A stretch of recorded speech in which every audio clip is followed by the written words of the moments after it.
बिस्मिल्लाहिर्रहमानिर्रहीम अस्सलाम वालेकुम दोस्तों, मैं हूँ फ़ियान साइद। दोस्तों आज हम चिकन की बहुत ही टेस्टी बहुत ही यूनिक रेसिपी लेकर आए। इंशाल्लाह ये आपको बहुत ही पसंद आएगी। दोस्तों ये हमारे पास एक बॉल है जिसमें जाएगा 200 ग्राम दही और 1.5 टेबल स्पून ऐड कर देंगे।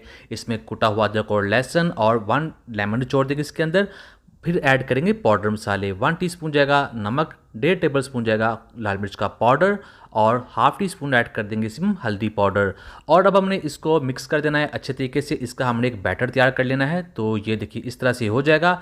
अब ये तैयार है। बिस्मिल्लाहिर्रहमानिर्रहीम। यहाँ हम लेंगे एक बॉल और इसमें ऐड कर देंगे चिकन 1 किलो और इसके ऊपर इस बैटर को हमने ऐड कर देना है और इसको अच्छे तरीके से हाथों के साथ इस चिकन के ऊपर लगा देंगे और फिर इसको रख देंगे तकरीबन 2 घंटे के लिए इसके ऊपर ढक रख कर। तो ये इसकी मैरिनेशन पूरी हो जाएगी। बिस्मिल्लाहिर्रहमानिर्रहीम। तो यहाँ अब हमारे पास एक कढ़ाई है जिसमें जाएगा हाफ कप कुकिंग ऑयल और फिर इसमें ऐड करेंगे हम गर्म मसाले, 3 बड़ी इलायची, 4 छोटी इलायची और एक तेज़पात इसमें ऐड कर देंगे। इसको थोड़ा सा पकाएंगे इस ऑयल के अंदर तकरीबन 30 सेकंड के लिए। तो फिर इसमें ऐड कर देंगे हम ज़ीरा, ये जाएगा हाफ टी स्पून और फिर ज़ीरो को इसके अंदर थोड़ा सा पकाएंगे और साथ ही इसमें ऐड कर देंगे चिकन जिसको हमने रखा हुआ था मैरिनेट करके। बिस्मिल्लाहिर्रहमानिर्रहीम। चिकन को इसमें ऐड करने के बाद इसको हमने इसके अंदर पकाना है। इसकी करनी अच्छे तरीके से बुनाई। मैरिनेट किए हुए गोश्त का और दूसरे गोश्त के टेस्ट का बहुत ज़्यादा फ़र्क होता है। जब आप ये रेसिपी ट्राई करेंगे इंशाल्लाह आपको बहुत ही ज़्यादा टेस्ट में फ़र्क नजर आएगा।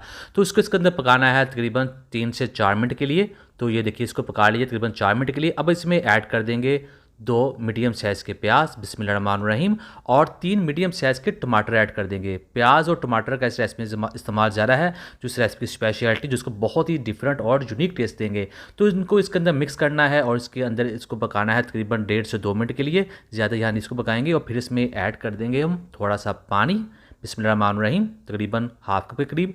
और फिर इसके ऊपर हमने ढक्कन रख देना है तकरीबन 8 से 10 मिनट के लिए ताकि ये गोश्त और ये टमाटर जो अच्छे तरीके से गल जाएँ। बिस्मिल्लाहिर्रहमानिर्रहीम। तो यहाँ पर तकरीबन 10 से 12 मिनट गुजर चुके हैं। तो बहुत ही अच्छे तरीके से गोश्त गल चुका है, टमाटर गल चुके हैं। दरमियान में मैंने 1 से 2 बार चम्मच हिला लिया था ताकि गोश्त जले नहीं और अच्छे तरीके से गल जाए। तो ये देखिए बहुत ही अच्छे तरीके से गल चुका है। अब इसमें बारी है गर्म मसाले ऐड करने की। 1 टेबल स्पून जाएगा खुश्क धनिया पाउडर और 1/4 टीस्पून जाएगी काली मिर्च।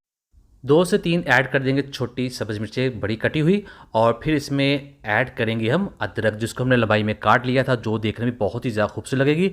तो एंड पर इसमें ऐड करने वाले हैं सब्ज़ धनिया। तो देखिए दोस्तों बहुत ही शानदार किस्म की हमारी रेसिपी बनकर तैयार हो चुकी है। अब हमने इसको ज़्यादा नहीं पकाना, तकरीबन 1 ही मिनट में इसके अंदर मिक्सिंग करेंगे और साथ से इसको पका भी लेंगे। तो इसे आप लंच में ले सकते हैं, डिनर में ले सकते हैं, मेहमानों को सर्व कर सकते हैं। बहुत ही झटपट बनती है, बहुत ही टेस्टी। तो ये देखिए बनकर तैयार हो चुकी है। तो अब फ्लेम बंद कर देते हैं और आपको दिखाते हैं इसकी फाइनल लुक। मिस मत कीजिएगा। बिस्मिल्लाहिर्रहमानिर्रहीम। तो अल्हम्दुलिल्लाह अल्हम्दुलिल्लाह बहुत ही टेस्टी, बहुत ही मज़ा। हमारी चिकन की रेसिपी बनकर तैयार हो चुकी है। उम्मीद करता हूं दोस्तों आपको आज की वीडियो पसंद है। वीडियो को लाइक कीजिएगा, चैनल पर नए चैनल को सब्सक्राइब कीजिएगा, अच्छा सा कमेंट भी जरूर कीजिएगा। इंशाल्लाह आपको जवाब जरूर मिलेगा। तो दीजिए फ़ियान सारी को इजाज़त। अल्लाह।